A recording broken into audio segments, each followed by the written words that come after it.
ஓம் சாய்ராம், ஸ்ரீ சாய்ராம். என் அன்பு குழந்தையே, உன் வாழ்க்கை என்றும் தடமாறாது. காரணம், அதில் ஆன்மாவாக நீ பயணம் செய்கிறாய். அந்த பயணத்தை உனக்கு தர ஓட்டுநராக உன் சாய்தேவா இருக்கிறேன். நீ என்னை விட்டு எங்கும் செல்ல மாட்டாய். உன் மனதில் இருக்கும் தேவையற்ற பயத்தை தூக்கி தூர எறிந்து விடு. வாழ்க்கை என்னும் அறையில் நீ நுழைய படிக்கட்டுகள் சவாலான பகுதியாய்தான் இருக்கும். நீ ஏறுகிறாய். சிறிது காலத்தில் நீ உள்ளே சென்று விடுவாய். அதனால் எதற்கும் கலங்காதே. உலகத்தில் என்ன மாறினாலும் நகன்றாலும் உன் சாய்தேவா உன்னை விட்டு நான் அகல மாட்டேன். நான் வருவேன் உனக்காக. கலங்காதே. இதுவரை கண்ணீரை மட்டுமே கண்ட நீ இனி ஆனந்தத்தை மகிழப் போகிறாய். இந்த பிரபஞ்சத்தில் 4 பேர் உன்னை தலை நிமிர்ந்து பார்க்க வேண்டுமானால் யாரையும் நீ திரும்பி பார்க்காமல் உன் செயல்களில் மட்டும் கவனத்தை செலுத்து. மற்றவர் வழியில் நீ உட்புகாத வரை உன்னை பிரச்சனைகள் பின்தொடராது. நீ என் அருகில் அமைதியாக அமர்ந்திரு. ஆக வேண்டியதை நான் பார்த்து கொள்கிறேன் என்று பாபா பக்தர்களிடம் அடிக்கடி கூறுவது உண்டு. அதாவது ரகசியமாகவும் மறைமுகமாகவும் பாபா பக்தனுக்கு தேவையானதை செய்து விடுவார். இருப்பினும் அவரிடம் நம்பிக்கை வைத்தல் மிக மிக அவசியம். உயர்ந்த கடவுள் முதல் மண்ணில் நெளியும் புழுக்கள் வரை அனைத்து உயிரிடத்திலும் உயர்வு தாழ்வு கருத வேண்டாம். பாபாவின் உள்ளம் கண்ணாடி போன்று தூய்மையானது. அவரது மொழிகள் எப்போதும் அமுதத்தை பெய்தன. பணக்காரர் ஏழை யாவரும் அவருக்கு ஒன்றே. புகழ்ச்சி இகழ்ச்சி அவற்றை அவர் அறிந்திருக்கவில்லை. பாபா கிட்ட நாம் கேட்டது இன்னும் கிடைக்கவில்லையே என்று வருத்தப்படாதீர்கள். இன்னும் கொஞ்சம் காத்திருக்க வேண்டியது இருக்கிறது. பாபா கண்டிப்பாக உங்களுக்கு கொடுப்பார். என்னை நோக்கி திரும்புவனுக்கு துன்பங்கள் எதுவும் விளையாது. நம்பியவர்களுக்கு கண்கண்ட வைத்தியர் சாய்நாதன். கடந்த நூற்றாண்டில் வாழ்ந்த பல்வேறு அதிசயங்களையும் அற்புதங்களையும் செய்தவர் ஸ்ரீ சாய்பாபா. தன்னை நம்பும் பக்தன் வீட்டில் காவலனாக இருந்து அருள் செய்கிறார். பக்தர்களால் பரபிரம்ம சுரூபம் என்று துதிக்கப்படும் சாய்பாபாவின் பொன்மொழிகளை கேட்டு அதன்படி நடந்து கொள்ளுங்கள். வருவது வரட்டும், விட்டு விடாதே. உனது ஆதாரமான குருவை உறுதியாக பற்றி கொண்டு எப்போதும் நிதானத்துடனும் சதா காலமும் அவனுடன் ஒன்றியிரு.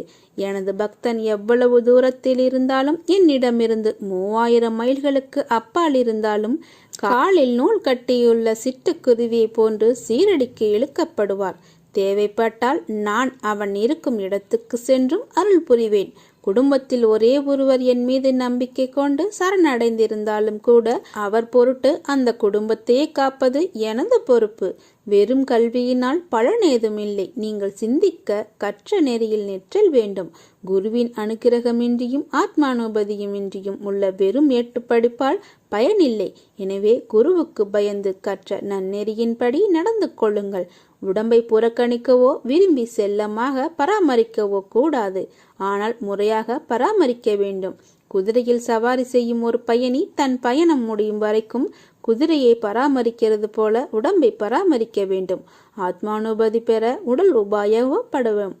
சாயின் முன்னால் எவன் சாஷ்டாங்க சரணம் செய்து தனது இதயத்தையும் உயிரையும் அவரிடம் சமர்ப்பிக்கிறானோ அவன் வாழ்க்கையின் 4 முக்கிய குறிக்கோள்களை, அதாவது அறம், பொருள், இன்பம், வீடு, இவைகளை எளிதில் அடைகிறான். நம்பியவர்களுக்கு கண்கண்ட வைத்தியர் சாய்நாதர். இந்த உலகின் சகல உயிர்களின் உருவத்திலும் நான் உலாவிக் கொண்டிருக்கிறேன். எனவே எவருக்கு உணவளித்து பசி தீர்த்தாலும் அது என்னுடைய பசியை தீர்த்ததாகவே ஆகும். எனவே முதலில் பசியாய் இருப்போருக்கு உணவு கொடுத்த பின் நீ உண்பாயாக. ஞானம் அடைந்தவர்கள் அடைய விரும்பும் ஊருக்கு போக பல வழிகள் இருக்கின்றன. சீரடியிலிருந்தும் ஒரு பாதை செல்கிறது. அதில் பயணப்பட விரும்புபவர்களுக்கு நான் வழிகாட்டியாக இருந்து இலக்கை அடைய செய்வேன். நான் உங்கள் இதயத்தில் அமர்ந்திருக்கிறேன். சர்வ சீவராசிகளையும் அரவணைக்கிறேன். என்னை நோக்கி திரும்புகிறவனுக்கு துன்பங்கள் எதுவும் விளையாது. பிறருக்கு தீங்கு செய்யாதவர்க்கே பாபா அருள் வருகிறேன். உண்மையில் வறுமையில் தவிப்பவர்களுக்கே செல்வத்தையும் தருகிறேன். எத்தனையோ துன்பங்களை கடந்து வந்த உனக்கு இது ஒன்றும் புதிதில்லை. இதையும் நீ கடந்து செல்வாய். இதற்கும் உன் சாயப்பாவின் துணை உண்டு. நீ இன்னும் கொஞ்சம் காலம் அனைத்தையும் சகித்து கொண்டேரு. நான் நிச்சயமாக உன் வாழ்வில் மாற்றத்தை உண்டாக்குவேன். உன்னை ஆசீர்வதித்து உன் கஷ்டங்கள் அனைத்தையும் தீர்க்க நானே உன் வீட்டிற்கு வருவேன். தெளிந்த மனதோடு இரு.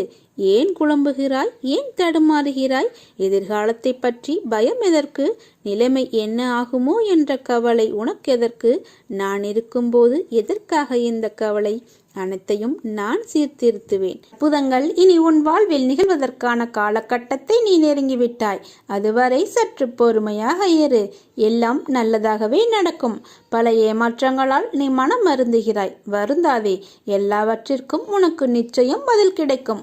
உன் பக்கத்தில் நான் உனக்காகவே இருக்கிறேன். உன் வாழ்க்கை ஒளிமயமாக மாறும் நாள் வெகு தொலைவில் இல்லை. உனக்கு நிம்மதியான மகிழ்ச்சி மிகுந்த வாழ்க்கையை அமைத்து கொடுப்பதுதான் என்னுடைய கடமை. நான் உன்னை தாங்கிக் கொண்டிருக்கிறேன் என்பதை உணர்த்துவதற்காக பல முறை உன்னுடைய கோரிக்கைகளை நான் நிறைவேற்றி வைத்திருக்கிறேன். ஒருவன் உயர்வை கண்டு பொறாமைப்படாதே.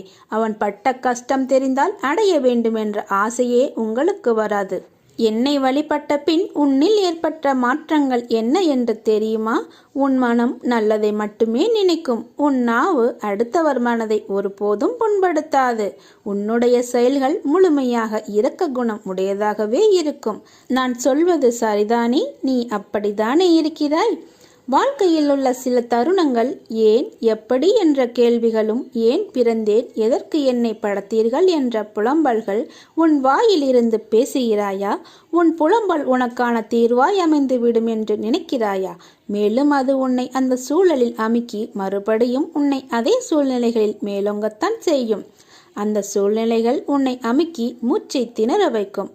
சுற்றியுள்ள சூழ்நிலை உனக்கு மன அழுத்தத்தை ஏற்படுத்தும். ஆனால் அவைகள் உன்னை காயப்படுத்தாது. நான் உன்னை காப்பாற்றுவேன். வீணாய் உன் நிம்மதியை தேவையில்லாத விஷயங்களுக்காக தொலைத்து கொள்ளாதே. உனக்கு வரவேண்டிய நேரத்திற்கு எல்லாம் நல்லபடியாக வந்தடையும். அதற்கான காலமும் நெருங்கிவிட்டது. ஏக்கங்கள் கொள்ளாதே. அது உன்னை வெறுமையாக்கிவிடும். நமக்கென்று நாம் சாய் தேவா தரும் எல்லாம் நல்லதுக்கே என்று நினைத்து கொள்ளுங்கள். சில விஷயங்கள் நடக்க தாமதமாகலாம். அதற்கென்ற காரணம் நமக்கு தெரியாது. அந்த பாபாவுக்கு மட்டுமே தெரியும். அதுவும் நல்லதாகவே இருக்கும். நல்லது என்ற விஷயம் கிடைக்க தாமதமாகலாம். ஆனால் உனக்கு அது கண்டிப்பாக நல்லதே நடக்கும். என் கையிலிருந்து ஆசி பெற்று சந்தோஷமாக நீ வாழ்வாய். உன் வாழ்க்கையில் மழை அடித்து கொண்டே இருக்கிறது. என்ன செய்வதென்று அறியாமல் வெள்ளத்தில் தத்தளிக்கிறாயா? ஒதுங்க கூட இடைவெளி இல்லை. கண்ணீர் வழிகின்றது என்று வருந்தாதே. உன் வாழ்க்கையில் புயலாய் சூறாவளியாய் வந்த அனைத்து சீற்றங்களும் வந்த தடம் தெரியாமல் மறையப் போகிறது. மாயை நிறைந்த இந்த உலகில் நேர்மறையாய் வாழ்வது என்பது சவாலான செயல்தான். நேர்மறையில் வாழும்போது எதிர்மறையின் தொந்தரவும் மாயை விதி என்ற ரூபத்தில் இருக்கத்தான் செய்யும். முன்னே உன் கால் சென்றால் நிழல்களாய் எதிர்மறை உன்னை பின்தொடரத்தான் செய்யும். அதனால் உன் மனதில் சோகம் என்ற படையை சேரவிடாதே. அது உன் மனதை முழுக்க தூசியாக ஆக்கிவிடும். உன்னை பாதிக்கும் எந்த ஒரு நிகழ்வையும் தூக்கி எறிந்து செல். உன் மனதிற்கு ஒரு புத்துணர்ச்சி கிடைக்கும். நீ என் பரிபூர்ண அருள் பெற்ற என் குழந்தை. நீ இன்றும் நான் உன்னுடன் உயிரோடு தான் இருக்கிறேன் என்று உறுதியாக நம்பு. யார் கைவிட்ட போதிலும் என் பக்தனாகிய உன்னை நான் கைவிட மாட்டேன். இது சத்தியம். என்னை நீ நம்பு. உன்னை தேடி உனது இல்லம் வந்து கொண்டிருக்கிறேன். உன்னை தயார்படுத்திக்கொள். எனது பரிபூர்ண ஆசீர்வாதம் உனக்கு கிடைக்கப் போகிறது. அளவில்லா மகிழ்ச்சி கிடைக்கப் போகிறது. எனது காலடிப்படும் நேரம் சுபிட்சமாக மாறப்போகிறது. இதுவரை இல்லாத அளவு பெருமளவு இரட்டிப்பு மகிழ்ச்சியுடன் இருக்கப் போகிறாய். இனி என்னிடத்தில் வைத்த கோரிக்கைகள் நிறைவேறப் போகிறது. நீ விரும்பியதெல்லாம் கிடைக்கப் போகிறது. நீ போகும் பாதை விடியலுக்காக போகும் பாதை. இருள் சூழ்ந்துதான் இருக்கும். அதில் உனக்கான பயங்கள், கலக்கங்கள் இருக்கலாம். ஆனால் உனக்கென்று பாதையில் நீ ஒருவராக மட்டும்தான் செல்ல முடியும். ஆனால் உனக்காக துணையாய் அந்த இருளில் நான் இருப்பேன். இருள் என்பதனால் உன் கண்களுக்கு புலப்படாமல் கூட நான் இருக்கலாம். ஆனால் நான் உன்னிடத்தில் தான் இருக்கிறேன். உன் பாதை, உனக்கான வெற்றி, இவையெல்லாம் உன் ஆன்மாவுக்கு எழுதி வைக்கப்பட்டது. உனக்கு எது என்று நிர்ணயிக்கப்பட்டதோ அதுதான் உன்னிடத்தில் உனக்காக வந்து சேரும். அது வந்து சேரும் காலத்தையும் நீ நெருங்கிவிட்டாய். இனி கவலைப்படாதே. நீ உயர்ந்த நிலைக்கு வரப்போகிறாய். உன்னை துரத்தி அடித்தவரும் உன்னை ஒதுக்கியவரும் காரணம் இல்லாமல் உன்னை காயப்படுத்தியவரும் வியக்கும் வண்ணம் நீ உயரப் போகிறாய். அதை நடத்தி காட்டுவேன். என் பக்தனாகிய நீ என்னை நினைத்து கொண்டிருக்கும் வேளையில் உன் துயரத்தை போக்குவது எனது கடமை. வெகு விரைவில் நடக்கும். கவலைப்படாமல் இரு. நான் உன்னிடம் வந்திருக்கிறேன். முழுவதுமாக என்னை நீ பிடித்துக்கொள். உன்னை விட்டு நான் விலக மாட்டேன். பொறுத்திருந்து இனி நடக்கப் போவதை பார். உன்னுடன் சாயப்பா இருப்பதை நீ உணர்ந்து கொள்ளும் நேரம் இது. நல்ல வாழ்வில் போராட்டங்கள் எதற்கு என்று நீ யோசித்துள்ளாயா? அப்படி நீ யோசிக்கும் போது உன் மனமும் உன் புத்தியும் என்ன சொல்கிறது என்று உணர்ந்துள்ளாயா? அப்பா, என் வாழ்வில் போராட்டங்களை தாண்டி வரவே எனக்கு திக்குமுக்காய் இருக்கிறது. இதில் அந்த போராட்டங்களின் காரணத்தை எப்படி உணர்வது? அதற்கு என் கவனம் எப்படி செல்லும்? கழுத்து வரை பிரச்சனை இருக்கும்போது என்று தானே கூறுகிறாய். நீ ஒன்று கேள்விப்பட்டுள்ளாயா? ஆரம்பம் எதுவோ முடிவும் அங்கேதான் அமைந்திருக்கும். ஒரு நூலின் ஆரம்பம் நீ தொடங்கலாம், ஆனால் முடிவு உன் செயல்கான தேவை எவ்வளவு என்று இருக்கிறதோ அந்த அளவு நீளும். அதை நீ யூகிக்க முடியாது. உன் செயல்கள்தான் அதன் அளவை தீர்மானிக்க முடியும். புரியவில்லையா? உன் போராட்டங்களுக்கான தீர்வு உன்னிடத்திலே இருக்கிறது. ஆரம்பித்து உன்னிடத்தில்தானே. அதன் முடிவு உன் ஆன்மாதான் நிர்ணயிக்கும். புத்தியும் மனமும் மாயையால் இழுக்கப்படும் போது உன் ஆத்மா வலியை எதிர்கொள்கிறது. அதன் வெளிப்பாடுதான் உன் மனம் கொண்ட இறுக்கம். அந்த ஆத்மா உன் சாய்தேவாவால் கவனிக்கப்படுகிறது. ஆனால் நீ எதற்கும் அழாதே. முதலில் அது உன்னை சிந்தி பார்க்கும். பிறகு உன்னுள் அதன் ரூபத்தை பதிக்க மேற்கொள்ளும் போதுதான் நீ உணர்வின் மன வழியால் நசுக்கப்படுகிறாய். புத்தியும் மனமும் போராடும் தருணம் மிக துன்பமான வழிதான். ஆனால் அதை உனக்கு தர காரணம் உன் புலன்களை கட்டுப்படுத்தி உன் ஆன்மாவுக்கு விளையளித்து என்னுள் என் பிள்ளையாய் உன்னை சங்கமிக்கத்தான். அந்த நூலின் நுனி முடிவு அளவு உன் சாய் தேவாவின் கையில்தான் உள்ளது. நீ சீக்கிரம் அதிலிருந்து வெளியில் வருவாய். நீ வைரக்கல். நீ இந்த துவாரகமாயின் தாயின் தேகத்திலும் குருதியிலும் பிறந்த என்னுடைய பிள்ளை. நீயும் நானும் ஒன்றே. உலகத்தில் என்ன மாறினாலும் நகன்றாலும் உன் தந்தை சாய்தேவா துவாரகமாயி தாயுமாகிய நான் உன்னை விட்டு ஒருபோதும் அகல மாட்டேன். உன்னில் எப்போதும் நான் இருப்பேன். நீ என்று என்னை சாயப்பா என்று அழைத்து உன்னிடத்தில் நான் என்னும் சொல்லுக்கு சாய்தேவா என்ற அர்த்தத்தை கண்டாயோ அன்றே நீ என் உயிரான பொறுப்பு என்பதை உணர்ந்து கொள். என்னை நம்பிய என் பிள்ளைகள் அனைவரையும் சோதிப்பேனை தவிர ஒருபோதும் கைவிட மாட்டேன். இது என் வேத வாக்கு. நேரம் வரும் வரை பொறுமையாக இருங்கள். மாறுவது மனிதர்களின் இயல்பு. அதை புரிந்து கொள்ளாதது உன் தவறு. மனதால் நொந்து போவதை விட இனியாவது உன்னை காத்து கொள்வது நல்லது. வாழ்க்கையில் நாம் போகின்ற பாதையில் தடங்கள் வராமல் இருந்தால் நீ சரியான பாதையில் போகவில்லை என்று அர்த்தம். பாதையில் வரும் தடங்கள் தான் உன்னை முன்னேற வைக்கும். முன்னேற்றத்திற்கு வழி வரும் இடங்கள்தான் உன்னை நகர்த்தி பார்க்கும் தோல்வி ஒன்றில். அந்த தோல்வி உன்னை தாழ்த்தவோ வீசவோ அல்ல. இருந்த நிலையிலிருந்து உச்சாணி உயரத்தை தொட. நீ என்றும் பழுத்த காயாகவோ கனியாகவோ பட்டு போய் விழமாட்டாய். நீ கீழே விழுவது வீழ்ச்சி அல்ல. விதையாய் கீழே உன்னை நான் தூவுகிறேன். அப்படி தூவிய விதையான உன்னை வரலாறு காணாத உயரத்தில் உயர்த்த எடுக்கும் புது முயற்சிகள். அவை உனக்கு புதியது. அதனால் அவைகள் உன்னை தள்ளாட வைக்கும். ஒரு விதை மண்ணில் விழுந்து சிறிது காலம் தன் வளர்ச்சிக்கு வெளியில் தான் இருப்பதை காட்டிக்கொள்ளாது. பிறகு செடியாய் மரமாய் வளரும். அப்படி தன் வளர்ச்சியை காண்பிக்க முதலிலே தன் இருப்பிடத்தை பலமாக்கி கொள்ளும். அப்போது அது எதிர்நோக்கும் பிரச்சனைகள் நிறைய. அதை போலத்தான் நீயும் இருக்கிறாய். நீ விழுந்து இருக்கலாம், ஆனால் அதை தோல்வி என்று கருதாதே. எழுந்து வானமாய் படர்ந்து நிற்கும் அளவிற்கு உயரப்போகிறாய். அதற்குத்தான் இந்த சறுக்கல். சறுக்கல் என்பது கீழே விழ அல்ல, மேலே உயர்ந்து செல்ல. உன்னை விதையாய் உன் வாழ்க்கையில் புதிய பாதையில் உன்னை தூவி உள்ளேன். சிறிது கடினமாக இருந்த வழிகள் அது உனக்கு துணத்தும் பாடமாக இருக்கலாம். ஆனால் நிச்சயம் நீ உயர்வாய். என்ன இப்படி சொல்கிறீர்கள் என்கிறாயா? நான் சொல்வது காலம் நேரம் பார்த்து சொல்கின்ற சொல்லல்ல. எந்த காலத்தில் நடக்கும் என்ற சொல். எதிர்காலத்தில் உன் காலம் என்று சொல்லப்படும் அளவிற்கு நடக்கும். அதற்கு மறைமுகமாக நான் சொல்லும் சொல். எதிர்காலம் கொஞ்ச தூரம்தான், அதனால்தான் தாமதமாகிறது என்று நினைக்கிறாய். ஆனால் அது தாமதமில்லை.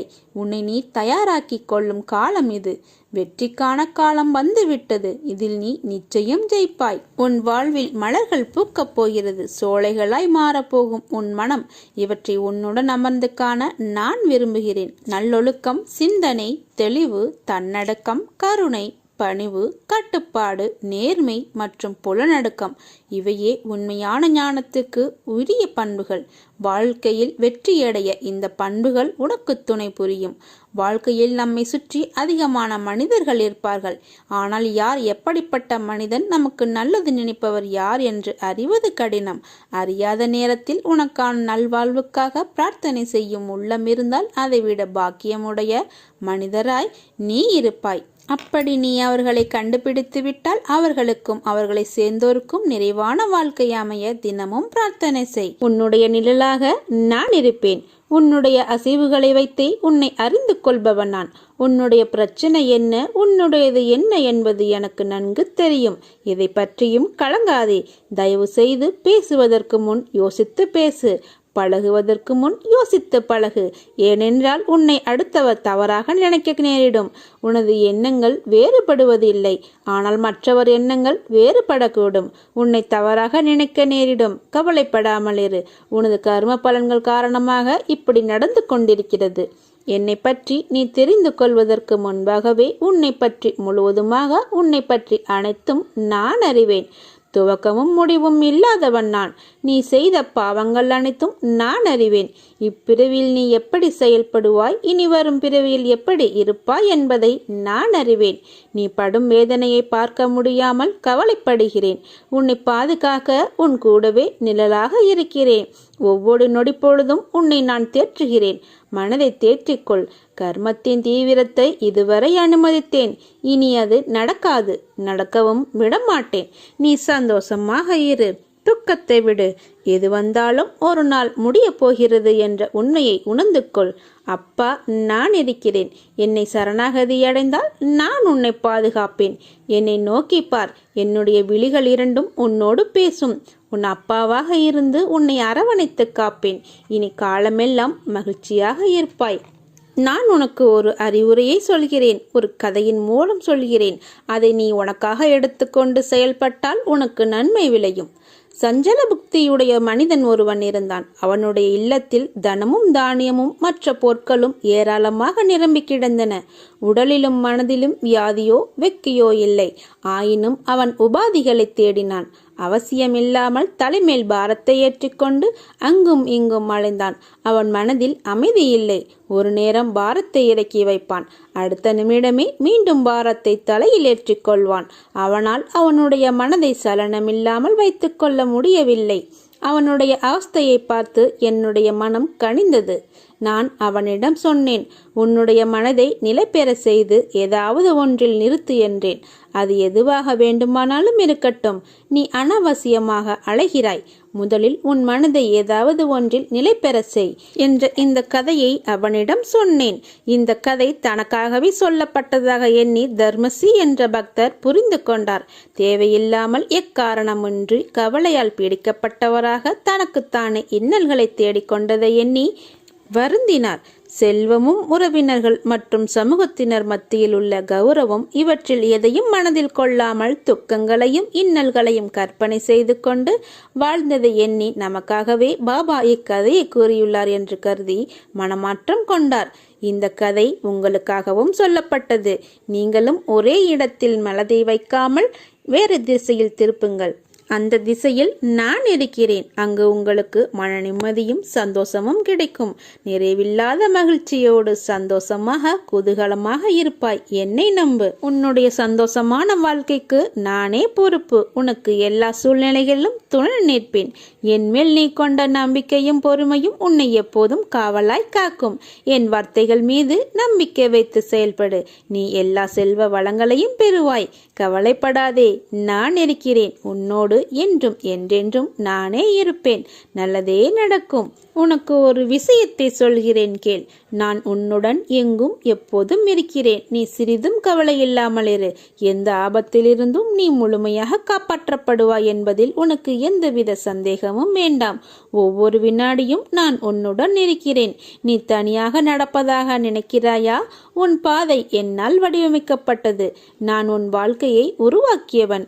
நான் உன்னுடன் நடைபயிற்சி செய்கிறேன். நீ சிந்தும் கண்ணீர் மற்றும் வலிகளை நான் உணர்வேன். நானே மருந்தாகவும் மற்றும் நானே உன் படைப்பாளியாகவும் இருக்கிறேன். எனது கண்களை நன்றாக உற்றுப்பார். உன் வலிகளை மௌனமாக குணப்படுத்தி உனக்கான நல்ல நேரத்தை உருவாக்கி கொண்டிருக்கிறேன். ஓர் உத்வேகத்துடன் புத்தியும் மனமும் சேர்ந்து உன்னை சுற்றியுள்ள துயரங்களை தகர்க்க செய்யப்பட்டால் அதற்கு பெயர்தான் தைரியம். அதை மனதில் கொண்டு தைரியமுடைய ஆத்மாவாக எந்த சூழ்நிலையிலும் எதிர்கொள்ள கற்றுக்கொள்ளுங்கள். அதற்காக அந்த தைரியத்துடன் உன்னுள்ளிருக்கும் கோபம், விரக்தி, ஏமாற்றம் ஆகியவற்றால் உன் மனம் காட்டும் தீய வழியில் செல்ல நினைக்கக்கூடாது. அது உனக்கு நல்லதல்ல. நீ செய்யும் எந்த காரியமும் எனக்கு தெரியாமல் நடக்காது. எதையும் பொறுக்க முடியாமல் தேவையற்ற கொணல் சிந்தல்களை நினைத்து வருத்தப்படாதே. உன்னுடன் நான் இருக்கிறேன். என்னை நம்பு. நல்லதே நடக்கும். சாயிருக்க பயமேன் என்று மந்திரத்தை சொல்லுங்கள். எல்லாம் நல்லதே நடக்கும்.